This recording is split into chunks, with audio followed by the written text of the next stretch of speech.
Welcome to the DriveLife Podcast.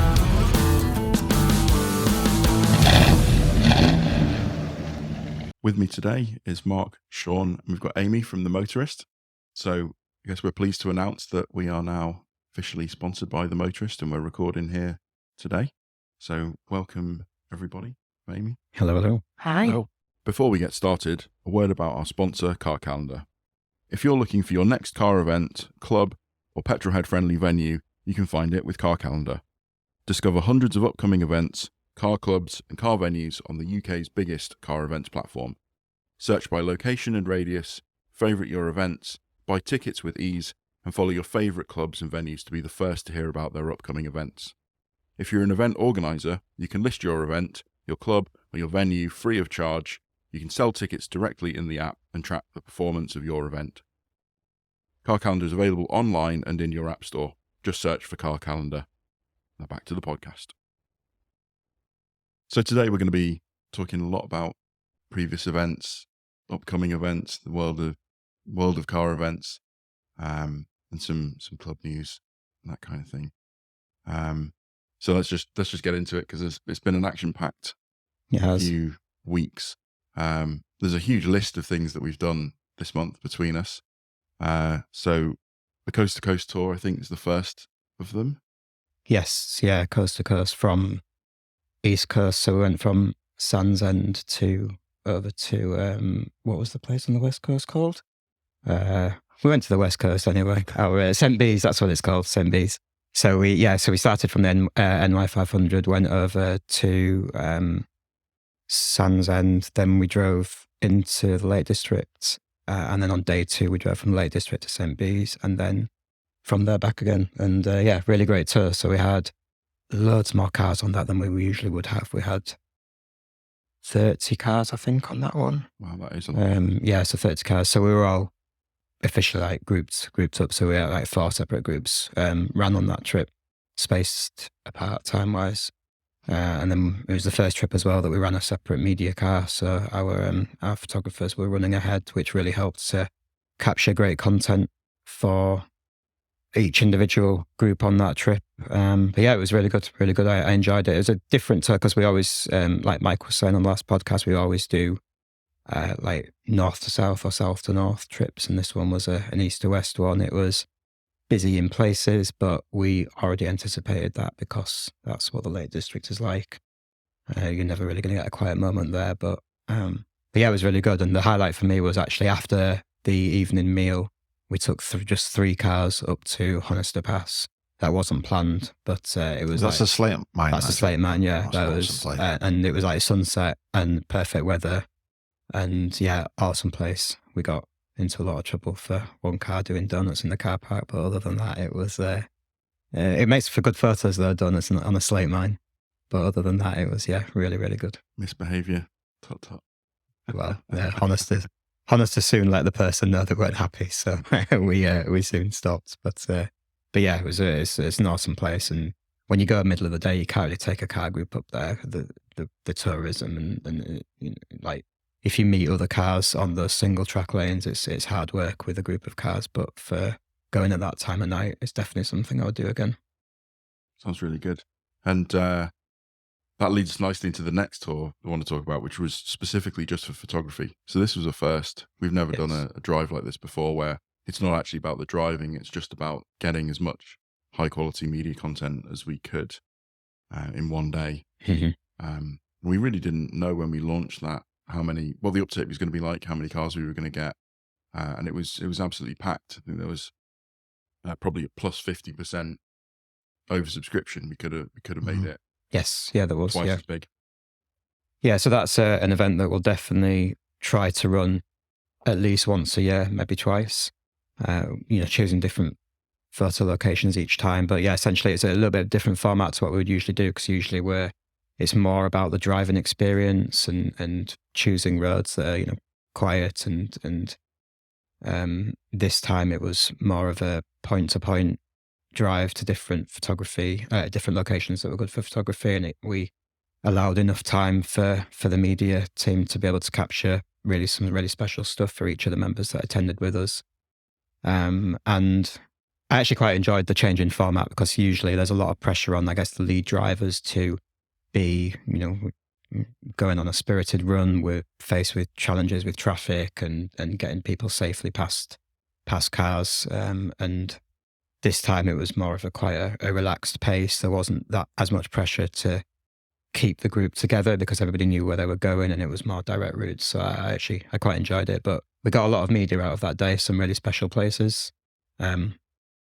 One of the photography spots was private land. We didn't realise, so I got into a bit of bother for that. But other than that, it was a very upset farmer. But other than that, it was made for a great photo though, so I don't regret it.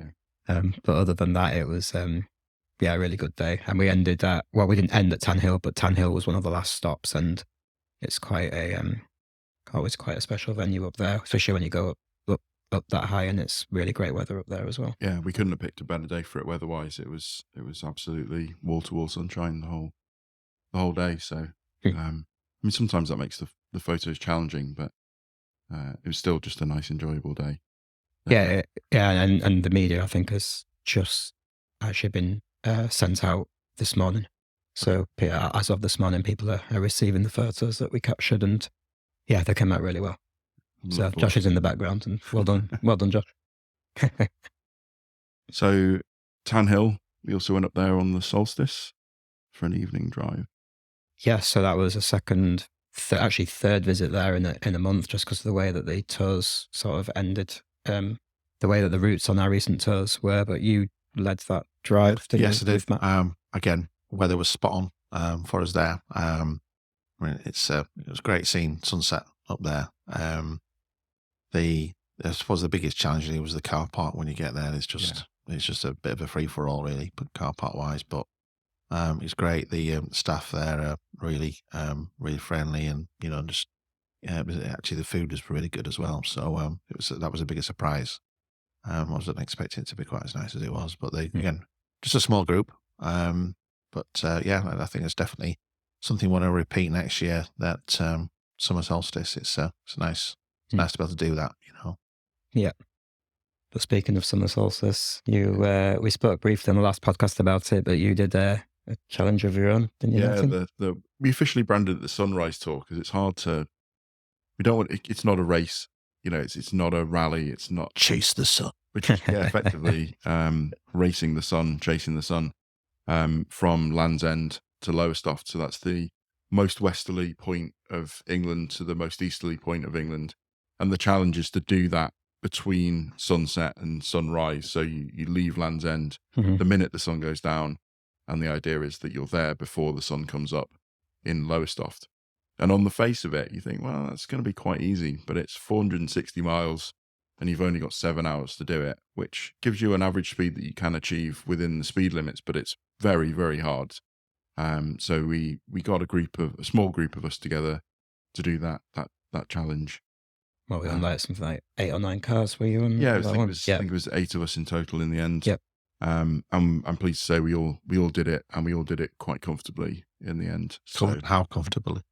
So it was comfortable enough that one guy decided to go via Birmingham. There's a few different routes that you can take, but one of our number decided to go via Birmingham and still made it. So that's up the M5 then. That was all the way up the M5 and then across and then down the A14. That's the route they chose to take. And they made it. The earliest of us made it with just over 30 minutes to go. I think we were about 5 minutes behind them. And there were some other people doing the drive as well that weren't with our group. One person was in a Tesla. They didn't make it. So yeah, not the right car. They chatting to them beforehand. They needed an hour of charging for 2 30-minute stops, and you can do the maths for yourself, but that's not achievable. You can't do that sort of. The problem is the faster you go, the quicker you're gonna get through your charge, and the more you need to charge. So there was no amount of speed that they could use to make up. Even if there was no speed limits, I don't think they would have been able to do it. And from looking at this, they were in the same hotel as us. So they were there in the morning. We just know they didn't make it by the sunrise, and I think they might have hit a deer or a rabbit or a badger or something, because the front end was sort of pretty smashed up. So they obviously didn't have a great drive, but we did, and we all made it. So it was a fantastic experience. I thought Tesla's had all these anti-collision technologies and all sorts of things. Yeah, if it does, it didn't work. Wow. So yeah, So long live the combustion engine. absolutely. If you're going to do the challenge, don't do it in a Tesla. I would suggest. But everyone really enjoyed it. You know, considering it is just pretty much 7 hours of a slog on the motorway, it's still pretty enjoyable doing it as a group. Mhm. Everyone was obviously super happy to have made it in time, and you know, sort of that feeling of challenge completed. So you started off together, yet you ended at the same place, but you were all taking different routes. We didn't intend it to be that way. So fuel range is an issue. So if you're in a thirsty McLaren, like I was, we have to stop twice. There was a guy in a 488. He didn't start with a full tank of fuel, so he ended up having to stop twice as well. Everybody else stopped twice because they just felt like it. We ended up all on the M11 in one group, minus the guy who went via Birmingham, and I needed to pull in. There was no way I was going to make it without filling up, and so everyone just decided to all stop and kind of a splash and dash, just on the M11. But yeah, it's fuel dependent was the reason why we all got split up in the first place. Those who didn't need to stop that first stop then stopped somewhere on the M4. So we got a little bit split up, but we all regrouped in the end. Like I say, except for Birmingham guy. So but it was really good fun. We got yelled at by a guy on the bike at the end for all daring to park at the seafront. But, Even though it was 4:30 in the morning. Even though it was 4 a.m. Yeah, well, you'll still find disgruntled people any time of day, I guess. Absolutely, yeah. Interesting characters making the world a better place. But you know, whatever. It was great. Cool. So that was a Sunrise Tour. Whether we'll run it again directly next year or not probably depends on how many people there are left. Anyone who missed it this year, who wants to do it next year, we'll see. We might run it, we might not. It might be an every other year thing. We'll wait and see what interest is like. I think once the media comes out, we'll get some people who sort of look and say, "Oh, I wish I'd done that." Yeah. So I think it's the idea of doing something that is not a race but a challenge is quite appealing to people. Of whether we look at what other challenges are available for us to consider adding to the calendar would be interesting, I think. Definitely. Right, so we're not even halfway through the list. So we've got the meet that we had at Reap next. Yes, so we hosted a morning meet with our morning meet with our partners over at Reap Yorkshire. They've been our partners for a good few years now. They've got their detailing studio, down in Knaresborough. And great morning, a really great turnout. And just by coincidence, the unit next door also had a Porsche club meet as well. So the place was absolutely heaving. There was our 30 to 40 member cars plus 50 plus Porsches there. So it was a very active morning. But thanks to Miles and the team and for hosting us and putting on drinks, and really great turnout and some incredible cars there, actually. Really incredible cars. That's what you want to see. You go to these things that you'd never normally come across. Yeah. So thank you to the people who brought them along. Yeah, absolutely. Yeah, we've seen them since. So a few of them weren't members. They'd actually been invited down directly by Reap rather than us, but they've since joined SC UK. So look forward to hopefully seeing some of them at future meets as well. Next on my list is the day we did with Hype Motorsport. Yes, so we had a track session booked with Hype down at Donington, and we had it was quite a small group, as these events always are. So I think we had like 4 or 5 members booked onto it, but that's, I guess it's a potentially a different experience to a lot of these driver tuition days, because you use Hype's cars, you don't use your own. So they have a fleet. I think they've got an M2, an Alpine, and Porsche Cayman, I think, is their main fleet. But yeah, they offered on-track tuition all day to our members, and it was really great feedback from that. And then we had one member drop out last minute, and we were able to give that spot to Josh, our resident photographer. And I think he had a great day and had nothing but good things to say about the experience. So thank you to Ben and the team at Hype for putting that on for us. Is that going to become an annual thing, a semi-regular thing? Yeah, definitely want to do it as an annual thing. I mean, I think so this year was the first year we had some driver tuition elements on our calendar. So we did 2 sessions with Cat's driver training. You were on one of them. Yeah, and Sean did one as well. Yeah, and Sean did one. Yeah, so that was, I guess, at one end of the experience where you're doing all this tuition in your own car, and then Hype in their vehicles. And I think each year we'd probably like to do a mix of the two, because we know that there are different appetites for different things, and some people, I think we've already touched on this in the previous podcast, but some people like to gain more experience in the car that they feel comfortable with, and other people just want to be able to let loose in a car that they don't have to worry about the wear and tear. Yeah, it's expensive taking a car on track. Yeah. Some more than others. So yeah, being able to have that opportunity to drive something else. And if people think, it's only an Alpine or it's only an M2 and they're quite slow, but they're track prepped vehicles, and you're pushing them to the absolute limit, helped by an instructor. And you just don't need anything faster, and you in those things. More about you than about the car. So yeah, I would recommend driver training to anybody. I know we've said this before, and totally agree. It's labouring the point a bit, but sure. The best investment, if you want to go quickly and go safely, the best investment you can make is in yourself. So it's definitely something that I'm going to do next year. I've not done anything like that yet, but I really want to. Yeah, get it booked. Definitely. Yeah, arrange an event just for yourself and then put it out for the membership. Yeah. There's no aquaplaning training out there. I don't think so. There's skid stuff at Millbrook. They've got a wet. They've got a permanent wet track. Cuts deep. Sorry, too soon. We'll gloss over that. No, it's fine. Just these things happen. But I would be interested actually to know whether having any driver training would have helped me out in that situation or not. I don't know if it would or not. But for the listeners who don't know, I crashed my car on the A64 2 weeks ago, aquaplaning in the wet. We had like 2 weeks of solid hot weather, and we had one day right in the middle of it that it bucketed it down all day. Certainly in sort of North Yorkshire anyway. And on that day, I was driving home from Motorsport and Performance, another one of our partners who had just prepped my car for our Europe tour that we're going to be going on in 2 weeks. And I hit a massive puddle of water and ended up in the Central Reservation. So yeah, it hurts a little bit. I was fine, but it's a bit of a...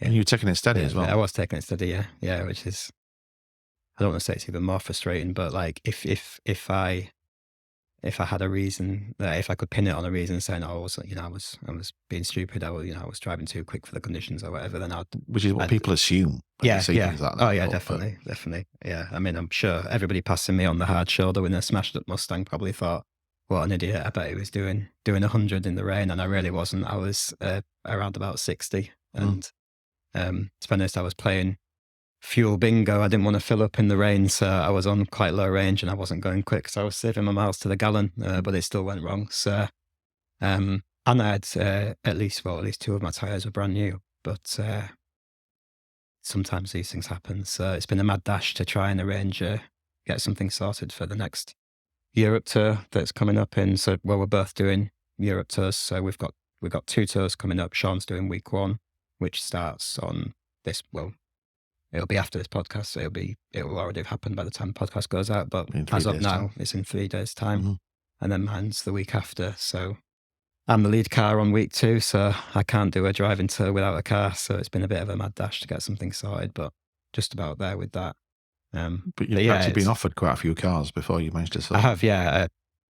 Amazing from members, yeah, very, very kind. I've had multiple offers of multiple different cars, some of which would have been bucket list stuff to take them up on, but got to be realistic. So I'm sure a lot of the listeners know, but I'm a disabled driver. I have my cars adapted, and it's not particularly cheap to get them adapted. And also some of the adaptions require to permanently cut into the elements of the interior. So usually it's like under the steering wheel, they cut into the plastic. Sometimes they'll drill into the pedal as well. And I just didn't want it on my conscience really to be getting these offers from people, them saying, oh no, it's all right if you drill into the pedal, and it's not all right. I don't think it's all right. I don't want to leave that permanently on their car. So it is what it is. I get a replacement car sorted on my own. But thank you very much to the members who did offer me cars, because it was an extremely kind gesture. And also it was one of, like, whenever I told people, it was like the first thing they did was offer me a car straight for Europe without even thinking. So yeah, it's very kind of them. But yeah, so James, your 458 will live to fight another day. I would have loved to have taken it to Europe. Absolutely love to take it, but I'm not drilling into your pedal. So just come back to the driver training element. I know we're going to talk about Europe in a minute. Yeah. So in terms of car control, by the time by the time you're aquaplaning, it's pretty much too late. Yeah. But a lot of the training that's out there would just is all about prevention. So not getting yourself into that position in the first place. And so, yeah, a lot of the IAM driver training, which some of the CAT driver training is based around, the different courses, would it have helped? Would it not? You'll never know. Sure. It's happened, but certainly you would, that sort of forward perception about things that might happen in any given set of conditions might have prevented it in the first place. Mm-hmm. Definitely, the sort of driver training you do on those CAT days is aimed at, you don't need the car control because you're never getting into a situation where you need that car control. It's all about, preventing, never letting yourself get into a position where you're skidding or whatever, sort of looking at the road ahead. Yeah. And that's infinitely valuable, isn't it? Learning to extricate yourself from those situations is good, but not getting into them in the first place is probably better. So, I think you'll probably, you've expressed an interest in doing it. Yeah. So you're already, in that self-selected category of people who want to be better, and I think you'll gain a lot from doing it, and also just getting back driving, having had a bump. It's really important to sort of just get back in the car and get driving again. And it's really good that you're obviously getting out there and doing it again. So hopefully it'll never happen again. Yeah, absolutely. And we do a lot of miles as part of the events that we do. So I think I will definitely go for the driver training. I think I'll be a better driver for it. Yeah. Okay, so Europe. Yes. The big one.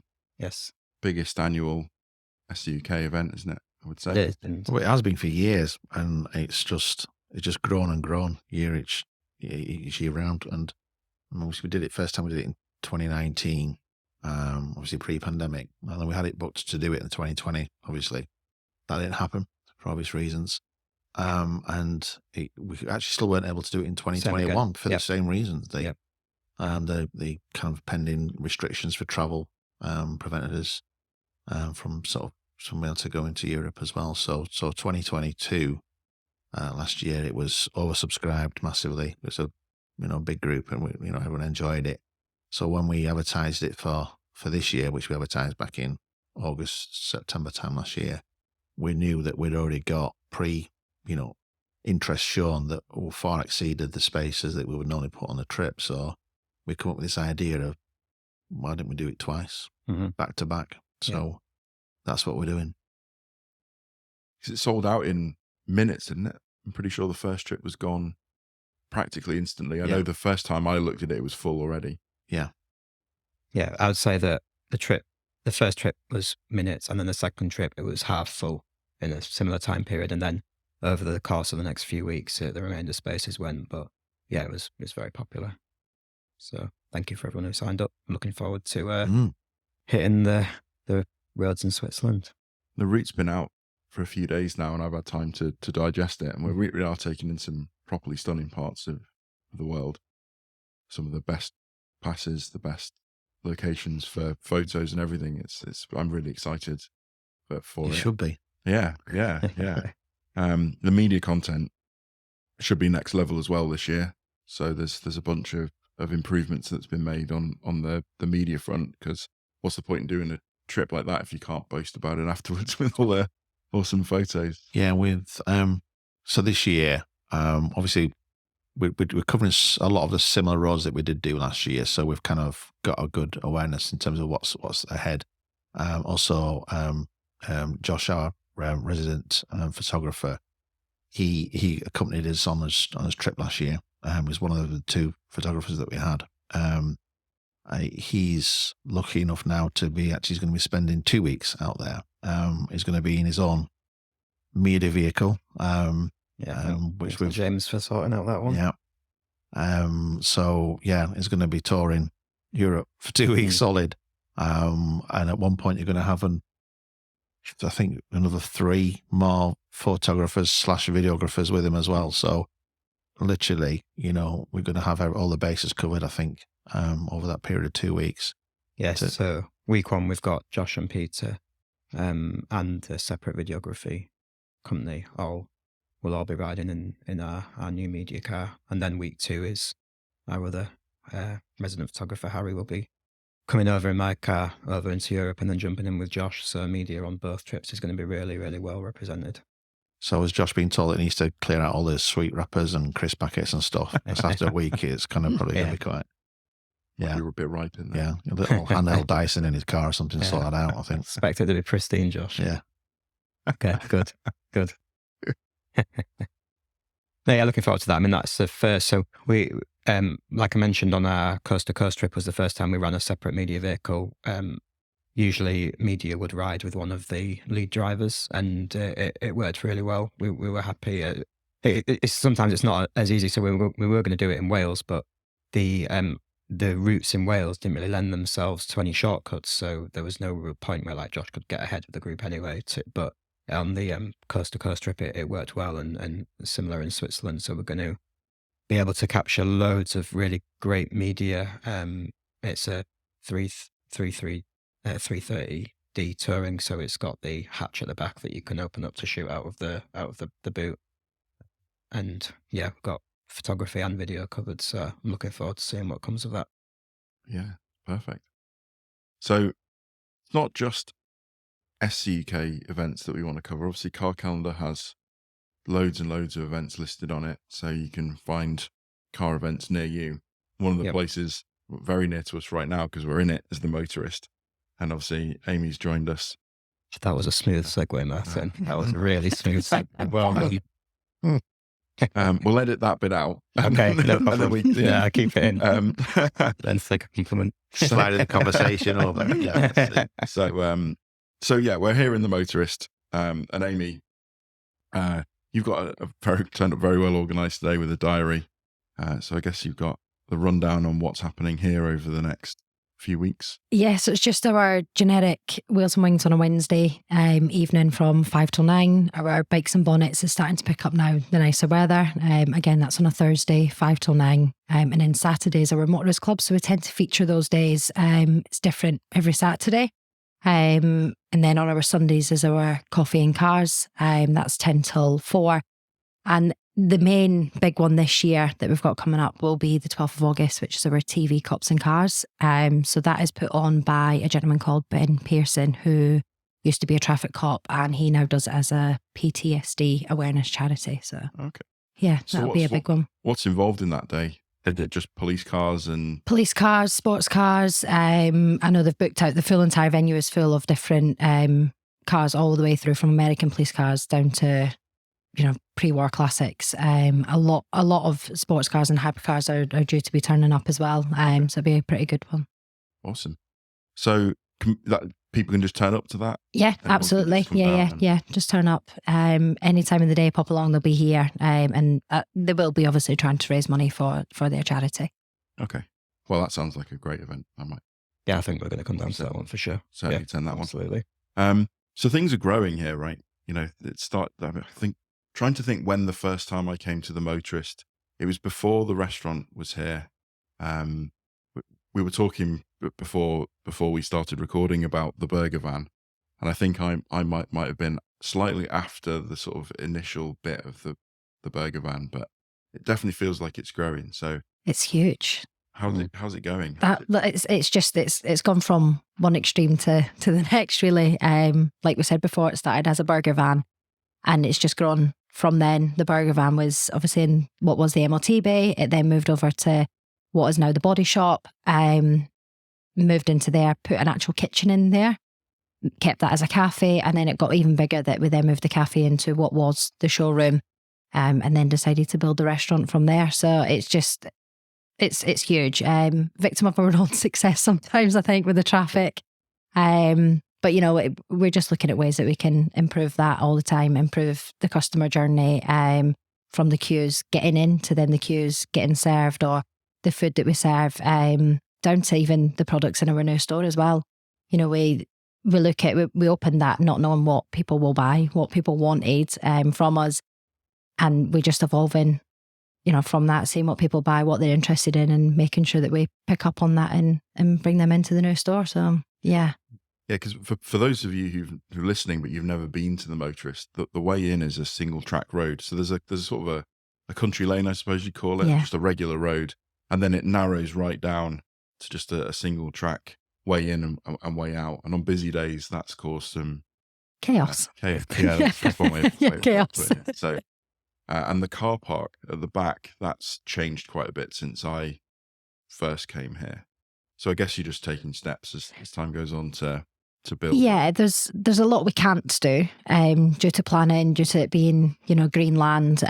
Even though it's our land, there's a lot you can't do without that permission. But, you know, we're bringing more to the community, so we should hopefully get the nod and get the yes. A lot of local people work here, so that's bringing a lot. Bringing the attraction of having a restaurant, a cafe, a garage, body shop, all that should hopefully pay in our favour in the next few years. So, yeah, we're ready to move. Just waiting on the yes. So what's next? What's next for the Motorist? Are there any secrets that you can share? There is a secret, but I'm not allowed to share it. Okay. Yeah, unfortunately, not allowed to give that one. But yeah, just keep your eyes peeled. There is something big coming. Awesome. Yeah, again, waiting on the yes before we can share it, but there is something big coming. It will be fantastic when it is here. Excellent. I mean, just from a selfish perspective, you know, in times gone by, being a petrol head, you were always aware of, I would say, that Caffeine and Machine down south are the ones that nationally is kind of known. They have the name. Yeah. But you know, for the majority of people who don't live nearby, it was never really feasible to go down there. And it's just fantastic that in this area of the world, we've now got a place where we can all come. That's, you know, welcoming and encouraging of car events. Saves you, you know, taking a trip out to Tesco car park at night to go and meet with everyone and then get chucked off the land. It's awesome to see that the venue has grown, and myself and Sean, we were visiting during the times where it was just a burger van, and to see the growth over the last 5 years has been unbelievable. It's definitely become a car venue to a force to be reckoned with. So it's awesome. So hopefully it keeps heading in that direction. Yeah, I think it will. I think, you know, referring to us as Caffeine and Machine, we're definitely on par. You know, we've got a little bit more to offer with the restaurant and, you know, wider parking spaces. That's just down to them not having the land to do that. But, you know, we're there. We hope that people from that end of the town come up and visit us as well. Do you know, we send people there. Hopefully they send people to us. And same with other venues around us as well. You know, a car community or any automotive community, that is what we want to be. That is who we are. We're not precious that we say, you know, don't go there, you know, we're the best. It's only us, that we only want you to visit us. Not at all. We are a community and we want to stick together and push every venue, every car club that we can. That's the main objective, it's like you say, Tesco's car park isn't always safe. Yeah. But rather you came here, meet here and be safe and enjoy what everybody brings along. And it's all walks of life. You know, you come on a Sunday and you can have 17-year-old in his first Clio to a gentleman who's just gone and bought a Lamborghini. You know, and they both appreciate what they've got. You will see the gentleman who's been that 17-year-old go over and chat to him and have that conversation of, you know, what's next in your life. And that is fantastic to see that being brought together. It's really rewarding for us as a company. Yeah, that's a really important point. You know, there's a lot of events out there that are either single mark or they're, like to say, supercar focused, or modified focused or whatever it might be, and they sort of shun everything else. Yeah. So if you turn up to a meet where you're in whatever car and you've just got an interest in cars, it's great to have that variety, but the people around to not be like, oh, well, you don't have a Lamborghini, so I'm not going to. Absolutely. Yeah. That's the main focus on a Sunday with the coffee and cars. It's, you can turn up any day and anything, but the main focus for Sunday is we don't theme it.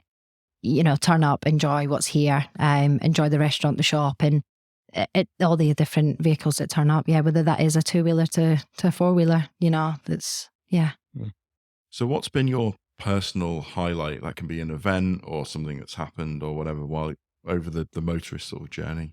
I think for me, when I first started, it was before the restaurant was open. It was as it was just getting built. I was brought on as sales and marketing exec. So for me, it's being able to get the events in, build that base, but mainly on the corporate side. That has been my main focus. And, we had an event last week, which was for 335 people. To stand back and watch that happening as a team building event for an external company has been huge. So it's we're not always just about the automotive theme and about the cars. It's the venue as a whole.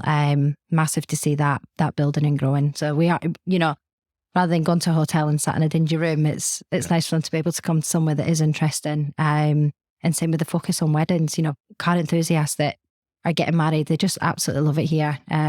So yeah, it's been nice to let them share their passion of cars together, plus get married in a really nice venue. I genuinely didn't know. I've just learned now that you do there's wedding things here. Yeah. So does that mean this is licensed? You can we don't do the ceremony. Okay. So that's the only thing we don't do. We don't do the ceremony, but we can do your wedding breakfast all the way through to your evening party. Some would argue a lot of people are already married to the cars before. Absolutely, yeah. Sorry, I couldn't resist. So my wife works for the company who had the event with you last week. And yeah, they spoke very highly of it. It was quite a conversation piece in the office the day after. Yeah, so, yeah. Good work. It was good. It was nice to stand back. I mean, they had all sorts. They had another company in doing external activities. So they had like total wipeout, segways, mini golf, everything like that. It was a good day and good to stand back and watch people enjoy what we've helped to make. So yeah. Yeah, I'm going to ask you for CCTV later on. Yeah. My wife said she got wiped out by total wipeout, and I really want to see that video. I need to see that video. Yeah, that's it's interesting because obviously you think of somewhere like the Motorist as being just about the cars and you come here and there's obviously the car themed things in the shop and all the displays and stuff, but yeah, just being able to use it as that kind of flexible venue. That's it. Yeah, I mean, when we first started, we put a carpet in the Club Le Mans room that's got tyre tracks on it. We never ever thought that someone that's not even interested in cars would want to get married in there with that being there. But I think the building in itself is just that beautiful that you bypass that and you don't really see it. So yeah, that's an advantage, I think. I would agree with that. It's a stunning building, this new construction. Yeah. It really is. The largest oak frame building in the north of England. That's it. Yeah, it's all steel reinforced and built by Yorkshire Oak Frame themselves. Nice, Yeah. nice. Okay. So we have a theme going through all these podcasts where we get our guests to ask our audience a question, and we often have a go at answering it ourselves live. So you got a question for I do, for yes. listeners, right? Yeah. So the question is, what pre-war 1992 modern classic will be the next big investment?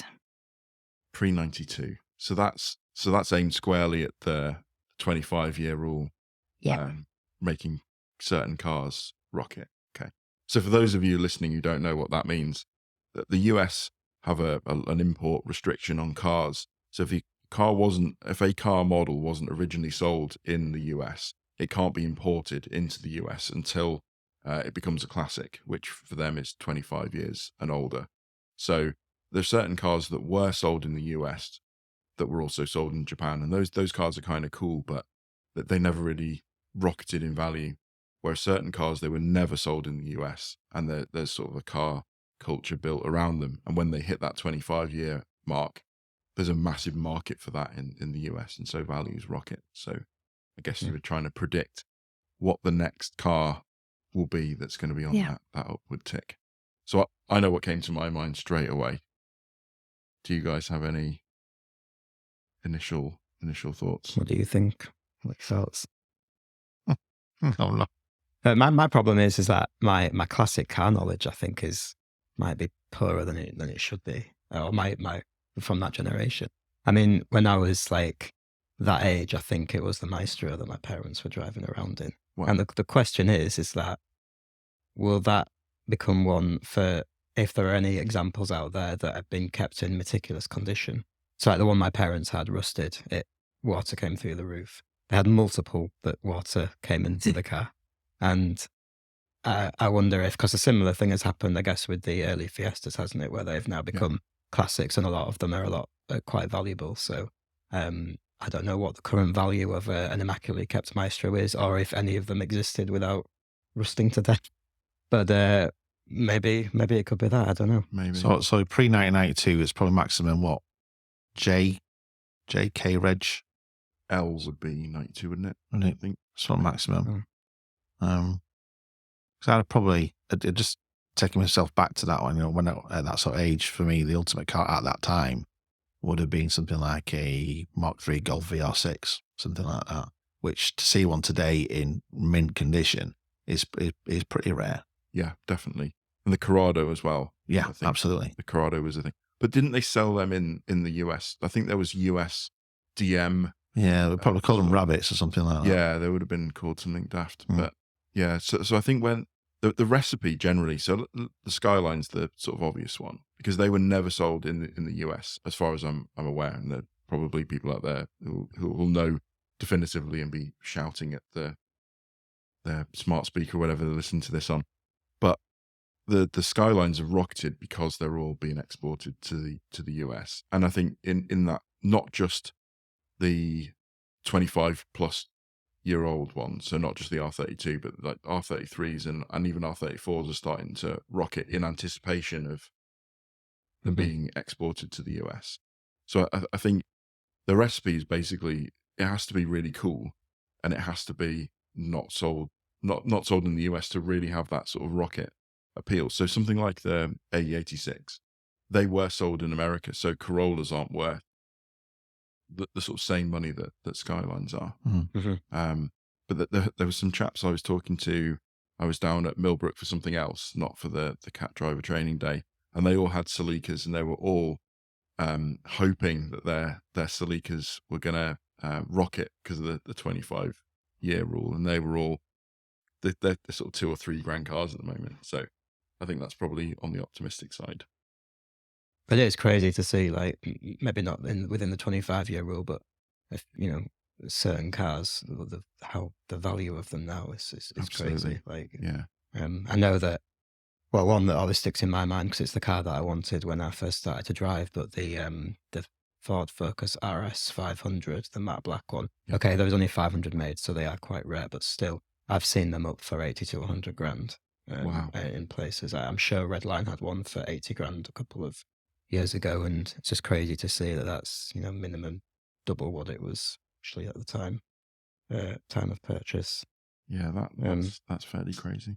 Yeah, there are quite a few like that though that have I mean, like, I guess Sierra Cosworths and things like that are really. And Tommy Mackinnon edition Evos, they're on the rocket ship, aren't they? They're for those that exist that haven't rusted away. Yeah, they're appreciating quite hard. True. Yeah, I'm struggling to think of anything. Obviously, the Skyline really is. I wonder whether NSX. Did they sell NSX? They've been the Acura NSX in the US. I wonder whether NSXs will go. I mean, they're already rocketing, aren't they? But do they have? Where's the ceiling? Will they keep on going up? What about you, Amy? What have you got an answer for your own question? I don't have an answer for my own question. That's why I asked it.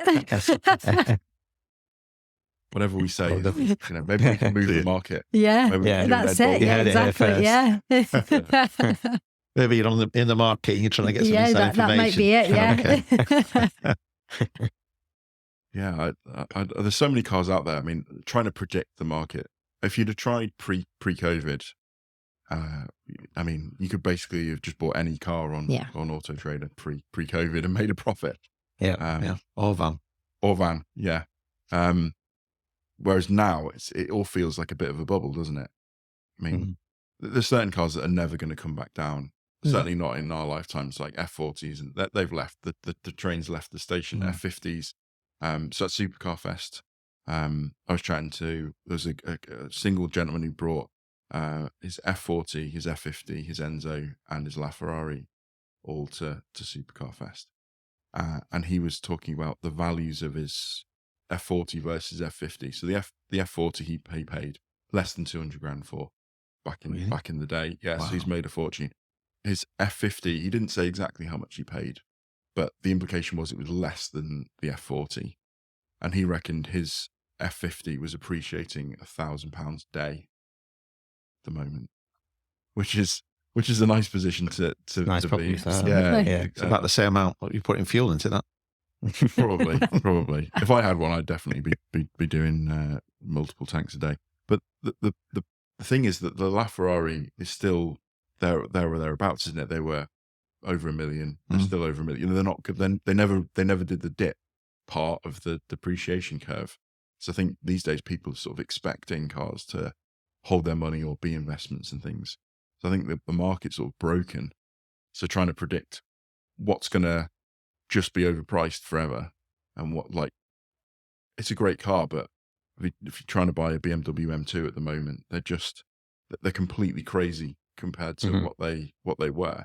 Yeah, I could have bought a brand new one in 2019 for the same price as I could buy that same 2019 car now, pretty much. Yeah. So yeah, I think we're really going to struggle for pre-92 things that aren't already massively inflated and that have still got room to go. So it'd be interesting to see the comments on this one for sure. Definitely. And as a side note, if anybody's looking for a cheap Mustang to invest in, it's coming to a salvage yard near you soon. One careful owner. One careful owner. Just needs an extra wheel fitting. Yeah. Very repairable, but at what cost, I do not know. 3/4 of a Mustang. Yeah, it's a good bet for 50% off. Yeah. Half the price. Yeah. Right, well, I think we'll wrap it up there for this one. Perfect. It just remains for me to thank you for listening, but also to kind of plead with you really to click that subscribe button on whatever platform that you're listening to us on. It's called different things on the different platforms. So yeah, please give us a share. If you've seen this podcast on social media, we're doing our best. Please give it a like and a share so that your mates who are also into cars can also give it a listen. And the feedback, we've asked the question here in the podcast about pre-92 cars. Please on whatever social media channel you find us, give us some answers to the question, give us some interaction, show us some love, and we'll call it a day there. We look forward to seeing you on the next one. Thank you. Catch you on the next one. Thanks for having me. Cheers.